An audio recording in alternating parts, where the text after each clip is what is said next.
Hi friends. So today's critical care concepts. What is BICAP score? This is used in pancreatitis and it is proven equivalent to even Apache 2 scoring system for predicting the mortality in patients with pancreatitis. But it has to be evaluated in first 24 hours of admission. Okay, though it signifies the mortality in pancreatitis, but it is not evaluated for other outcomes like length of hospital stay, any pain management, etc. So the BISAP stands for BUN, which is more than 25, impaired mental status, that is 1 point, SIRS criteria, 1 point, and age more than 61 point, and pleural effusion on X-ray.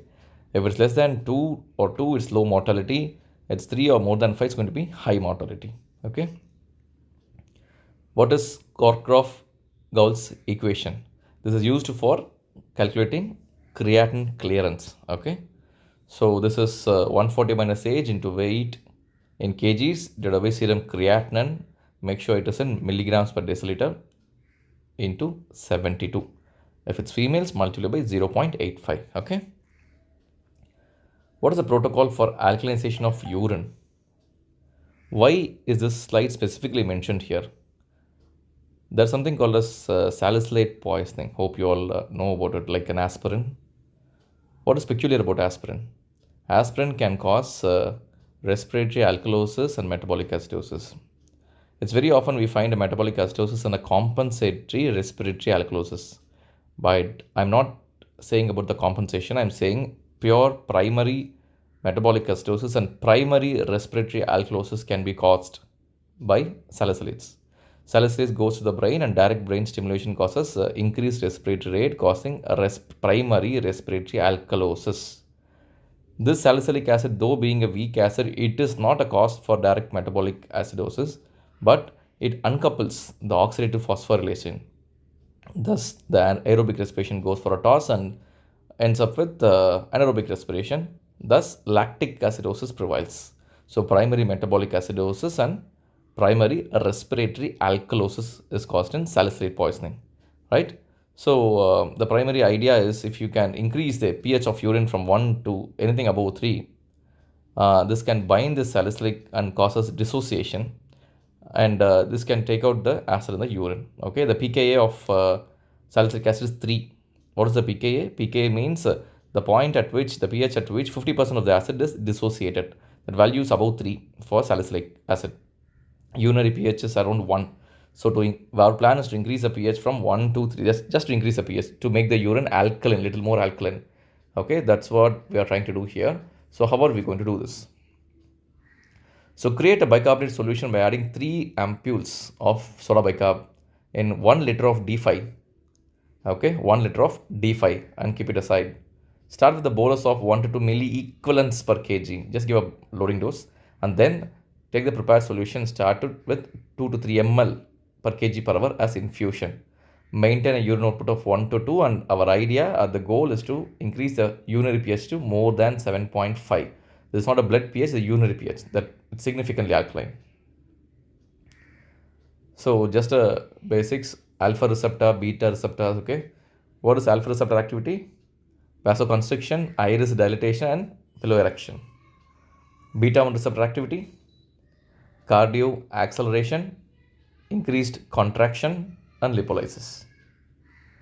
What is beta 2 receptor activity? Vasodilation, bronchodilation, increased glycolysis, and uterine relaxation. So all put together, alpha receptors is vasoconstriction, iris dilation, and pillow erection. Beta 1 receptors, cardio acceleration, increased cardiac contractility and lipolysis. Beta 2 receptors, vasodilation, bronchodilation, increased glycolysis, and uterine relaxation.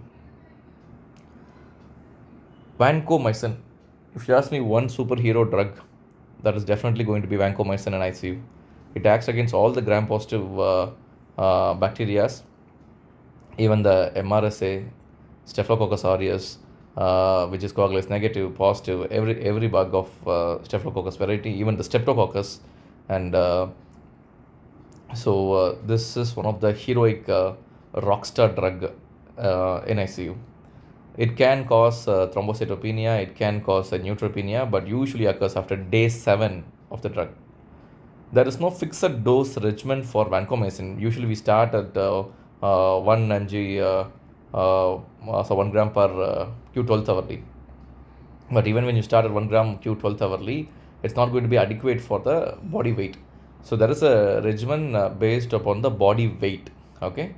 So after the fourth dose, you can check the blood levels of the vancomycin and target it anywhere about 10. Okay. If the patient is very serious, you can target it around 15 to 20 uh, in the blood level also.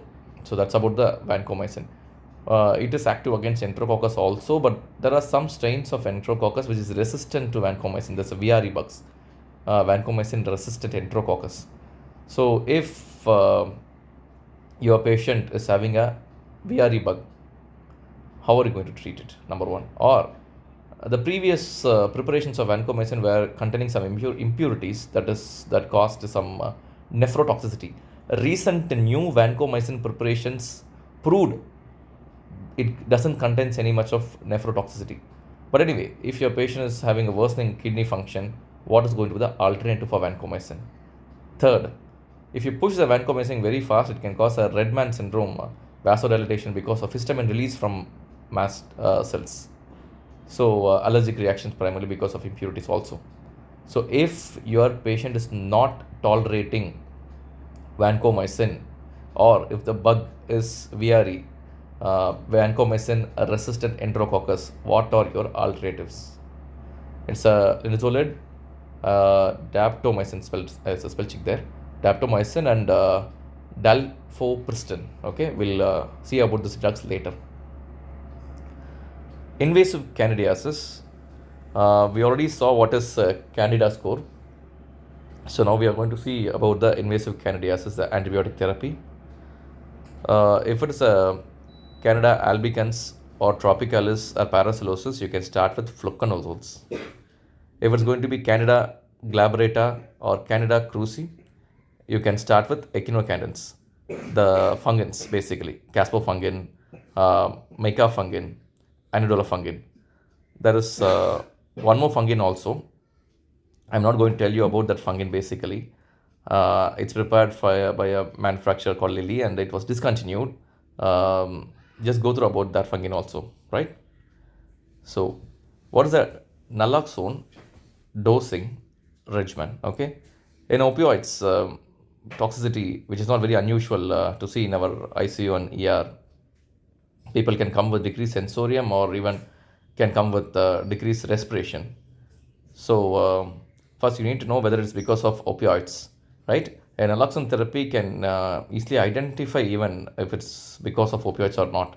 Because if the respiratory depression is not responding to naloxone, or if the neural depression, the brain cerebral depression is not improving with naloxone, it simply means that you are handling something else, not opioid toxicity at all.